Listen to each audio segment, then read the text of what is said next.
அளவற்ற அருளாளனும் நிகரற்ற அன்புடையோனுமாகிய அல்லாஹ்வின் பெயரால். அல் பக்கரா 111வது வசனம் முதல் 120வது வசனம் வரை. யூதர்களாகவோ அல்லது கிறிஸ்தவர்களாகவோ இருப்போரை தவிர வேறு எவரும் சொர்க்கம் செல்லவே மாட்டார்கள் என்று வேதமுடையோர் கூறுகின்றனர். இது அவர்களின் கற்பனையே ஆகும். நீங்கள் உண்மையாளர்களாக இருந்தால் உங்கள் ஆதாரத்தை கொண்டு வாருங்கள் என்று நபியே நீர் கேட்பீராக. அவ்வாறல்ல, யார் நன்மை செய்து தமது முகத்தை அல்லாஹ்வுக்கு பணியச் செய்கிறாரோ அவருக்கு தமது இறைவனிடம் கூலி உண்டு. அவர்களுக்கு எந்த பயமும் இல்லை, அவர்கள் கவலைப்படவும் மாட்டார்கள். வேதத்தை படித்துக்கொண்டே கிறித்தவர்கள் எதிலும் இல்லை என யூதர்கள் கூறினர்.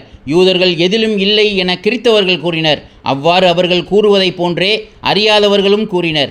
அவர்கள் எதில் கருத்து வேறுபாடு கொண்டார்களோ அதில் அவர்களிடையே மறுமை நாளில் அல்லாஹ் தீர்ப்பளிப்பான். அல்லாஹ்வுடைய பள்ளிவாசல்களில் அவனது பெயர் நினைவு கூறப்படுவதை தடுத்து அவற்றை பாழாக்க முயற்சிப்பவனை விட பெரும் அநியாயக்காரன் யார்? பயந்தவர்களாகவே தவிர அவற்றில் நுழையும் உரிமை இத்தகையோருக்கு இல்லை. அவர்களுக்கு இவ்வுலகில் இழிவு உள்ளது, மறுமையில் அவர்களுக்கு கடும் வேதனையும் உண்டு. கிழக்கும் மேற்கும் அல்லாஹுக்கே உரியன. எனவே நீங்கள் எங்கு திரும்பினாலும் அங்கு அல்லாஹ்வின் முகம் இருக்கின்றது. அல்லாஹ் விசாலமானவன், நன்கு அறிந்தவன். அல்லாஹ் தனக்கு மகனை ஏற்படுத்தி கொண்டான் என அவர்கள் கூறுகின்றனர். அவ்வாறல்ல, அவன் தூயவன். வானங்கள் மற்றும் பூமியில் இருப்பவை அவனுக்கே உரியவை. அவனுக்கே அனைத்தும் கட்டுப்படுகின்றன. அல்லாஹ்வே வானங்கள் மற்றும் பூமியை முன்மாதிரியின்றி படைத்தவன். அவன் ஒரு விஷயத்தை தீர்மானித்தால் அதற்கு ஆகு என்றுதான் கூறுவான். உடனே அது ஆகிவிடும்.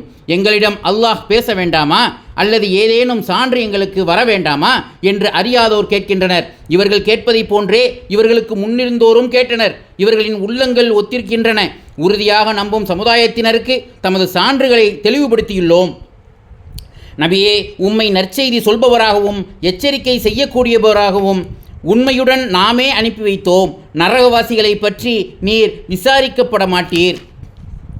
நீர் அவர்களுடைய மார்க்கத்தில் பின்பற்றும் வரை யூதர்களும் கிறித்தவர்களும் உம்மை ஒப்புக்கொள்ளவே மாட்டார்கள். அல்லாஹ்வின் வழியே நேர்வழி என்று கூறுவீராக. உமக்கு ஞானம் வந்த பிறகு அவர்களுடைய விருப்பங்களை நீர் பின்பற்றினால் அல்லாஹ்விடமிருந்து உம்மை காப்பவனோ உதவி செய்பவனோ இல்லை.